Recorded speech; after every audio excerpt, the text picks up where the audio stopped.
Our next topic is kinds of pronoun. पहले हमने किया था प्रोनाउन क्या होता है. अब हम पढ़ेंगे प्रोनाउन कितने प्रकार के होते हैं. First one is personal pronoun. पहला होता है पर्सनल प्रोनाउन. अब ये पर्सनल प्रोनाउन क्या है? That are used for a person और थिंग. ऐसे प्रोनाउन जो किसी व्यक्ति या थिंग की जगह पे यूज़ किए जाते हैं.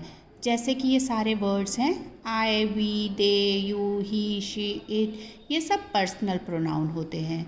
जैसे एग्जांपल लेते हैं, I bought a cake. Cake किसने खरीदा? मैंने. तो ये यहाँ पे किसी पर्सन का नाम भी आ सकता था, लेकिन इसकी जगह मैंने जब आई यूज़ किया तो ये बन गया पर्सनल प्रोनाउन. इसी तरह से इट वॉज़ वेरी डिलीशियस, ये किसके लिए कहा गया है? केक के लिए. तो यहाँ पे केक भी आ सकता था, केक वॉज़ वेरी डिलीशियस, लेकिन केक की जगह पे हमने क्या यूज़ किया? इट. तो ये किसी वस्तु की जगह यूज़ हुआ, इसलिए ये भी बन गया पर्सनल प्रोनाउन. तो पर्सनल प्रोनाउन क्या है? कोई भी ऐसा प्रोनाउन जो किसी व्यक्ति या वस्तु की जगह पे यूज़ किया जाता है, उसे हम कहते हैं personal pronoun. Second one is relative pronoun. Relative pronoun क्या है? जैसे नाम से पता चल रहा है, रिलेटिव मतलब जो रिलेशन बताता है. Relative pronoun is a word which relates to a noun. ऐसा शब्द जो नाउन के साथ संबंध जोड़ता है, उसे हम कहते हैं रिलेटिव प्रोनाउन. जैसे ये वर्ड्स हैं हु, विच, दैट, व्हाट, हुम, एट्सेट्रा. एग्जाम्पल के लिए लेते हैं द बॉय. अब यहाँ पे ये जो बॉय है ये नाउन है. अब इसका संबंध बाकी शब्दों से कौन जोड़ रहा है? हु. तो ये हु जो होगा ये कहलाएगा relative pronoun. The boy who works hard. लड़का वो जो कड़ी मेहनत करता है. ऐसे ही the dog which bite her has died. कुत्ता जिसने उसे काटा वो मर गया. कौन सा कुत्ता मर गया? जिसने उसे काटा.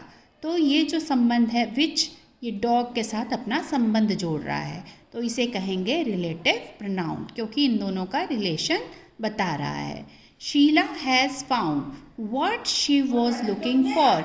शीला यहाँ पे क्या है? नाउन है, और ये जो व्हाट है शब्द, ये इस नाउन के साथ इसका संबंध जोड़ रहा है. शीला हैज़ फाउंड, शीला को वो मिल गया. क्या मिल गया? That she was looking for, जिसे वो ढूंढ रही थी. तो यहाँ पे नाउन का संबंध बाकी शब्दों से जोड़ रहा है व्हाट. तो ये व्हाट जो वर्ड है ये कहलाएगा रिलेटिव प्रोनाउन. और जैसे कि मैंने आपको बताया, रिलेशन शो जो करता है, रिलेटिव नाम से ही पता चल रहा है, जिसमें रिलेशन शो होता है, ऐसे वर्ड जो नाउन के साथ अपना संबंध जोड़ते हैं रिलेटिव प्रोनाउन कहलाते हैं. Next one is interrogative pronoun, third. तो ये भी नाम से ही पता चल रहा है, इंटेरोगेटिव का मतलब होता है प्रश्नवाचक. ठीक. तो ऐसे शब्द जिसमें प्रश्न पूछे जा रहे हैं, प्रश्न का बोध हो, उन्हें हम कहते हैं interrogative pronoun. Those pronouns that ask question. ऐसे प्रोनाउन जो प्रश्न पूछते हैं, उन्हें हम कहते हैं इंटेरोगेटिव प्रोनाउन. ऐसे शब्द कौन से होते हैं? Who, what, which, etcetera. Example लेते हैं, who gave me a blank call. मुझे ब्लैंक कॉल किसने किया? तो यहाँ पे ये प्रश्न बन गया कि किसने किया. तो यहाँ पे हु क्या बन गया?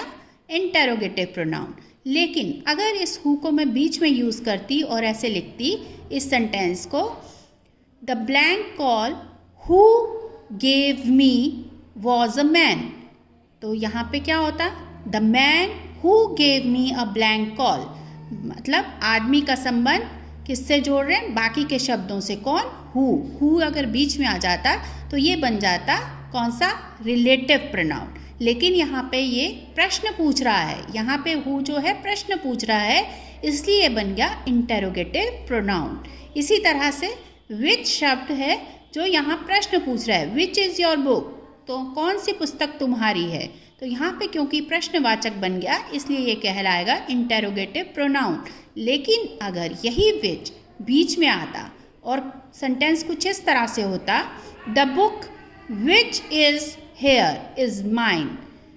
द बुक, बुक बन गया नाउन, और विच बीच में आ जाता. विच पूछता उसका संबंध उससे जोड़ देता, तो ये बन जाता रिलेटिव प्रोनाउन। ठीक, क्लियर हो गया। तो अगर ये शब्द शुरू में आते हैं और प्रश्नवाचक बन जाते हैं तो ये इंटेरोगेटिव प्रोनाउन होते हैं, लेकिन यही शब्द अगर बीच में आके नाउन के साथ अपना संबंध जोड़ते हैं तो ये बन जाते हैं relative pronoun. Now move to the next. Fourth है हमारा डेमोस्ट्रेटिव प्रोनाउन। अब डेमोस्ट्रेटिव का मतलब क्या होता है? डेमोस्ट्रेट करना, मतलब किसी के बारे में बताना, किसी की ओर पॉइंट आउट करना, किसी की ओर इशारा करना, तो ये कहलाएगा डेमोस्ट्रेटिव प्रोनाउन। ठीक है, तो those point out the object, ऐसे प्रोनाउन जो किसी भी ऑब्जेक्ट की तरफ इशारा करते हैं उन्हें हम कहते हैं डेमोस्ट्रेटिव प्रोनाउन। एग्जाम्पल के लिए दिस, दैट, दोज, ये सब क्या है? Demonstrative pronoun. Example, this is my pen, मैं इस पेन की तरफ इशारा कर रही हूँ कि दिस इज़ माई पेन, ये पेन मेरा है। तो जब हम किसी चीज़ की ओर पॉइंट आउट करेंगे तो वो बन जाएगा डेमोस्ट्रेटिव प्रोनाउन। एग्जाम्पल और भी ले सकते हैं, those boys who are playing, मतलब वो लड़के, दोज मतलब वो, तो दोज क्या कहलाएंगे? वो इशारा कर रहे हैं ना हम उनकी तरफ, तो वो हो जाएगा डेमोस्ट्रेटिव प्रोनाउन। क्लियर?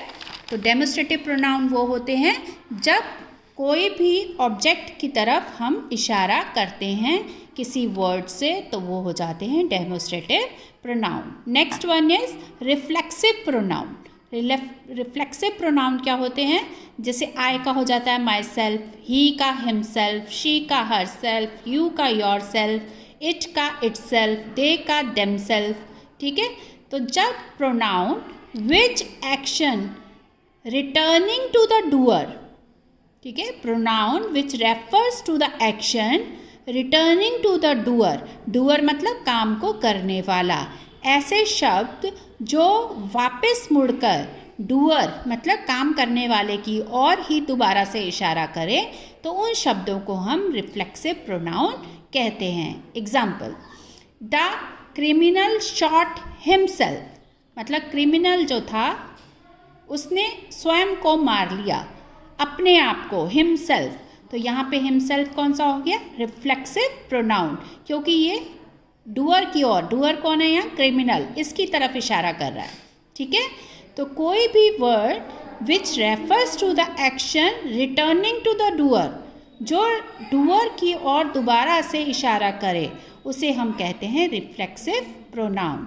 जैसे I bake the cake myself, cake मैंने बनाया, माई सेल्फ मतलब स्वयं, मैंने स्वयं केक बनाया। तो आई का इशारा, यहाँ जो माई सेल्फ है, ये डूअर कौन है यहाँ पे बनाने वाला? आई, इसकी ओर अपना इशारा कर रहा है, वापस लौट के इसकी तरफ बात कर रहा है। I bake the cake myself, तो माई सेल्फ क्या हो गया यहाँ पे? Reflexive pronoun. इसी तरह से she does her work herself, she does her work, लेकिन कैसे? हर सेल्फ, उसने अपना काम स्वयं अपने आप किया।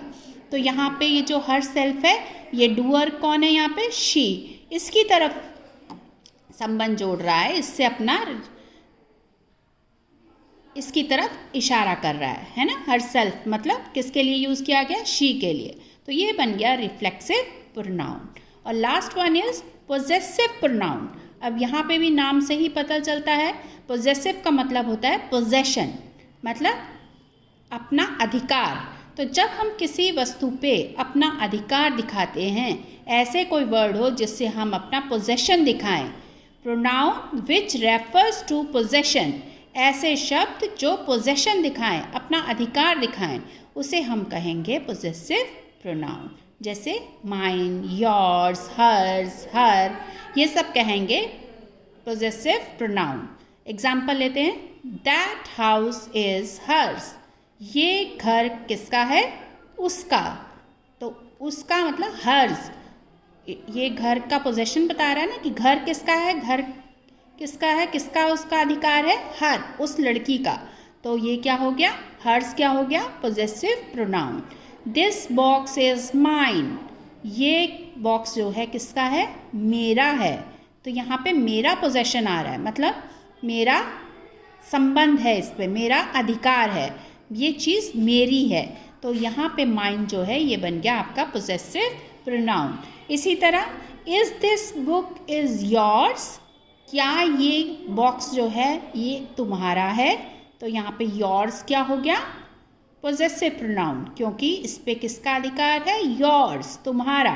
ठीक है, तो ये बनेगा पोजेसिव प्रोनाउन। अब आपने मेन जो बात याद रखनी है वो ये याद रखनी है कि जो पोजेसिव प्रोनाउन होते हैं उसी की तरह पोजेसिव एडजेक्टिव भी होते हैं, लेकिन उसमें और इसमें क्या अंतर होता है। जैसे यहाँ पे हर्ज लिखा है, माइन लिखा है, योर्स लिखा है, तो इनके पीछे एस लगा होता है। ठीक है, ये आपने याद रखना है। तो पोजेसिव प्रोनाउन क्या हो गए, ऐसे प्रोनाउन जो हमारा पोजेशन शो करते हैं, हमारी अधिकार को शो करते हैं, उसे हम कहते हैं पोजेसिव प्रोनाउन।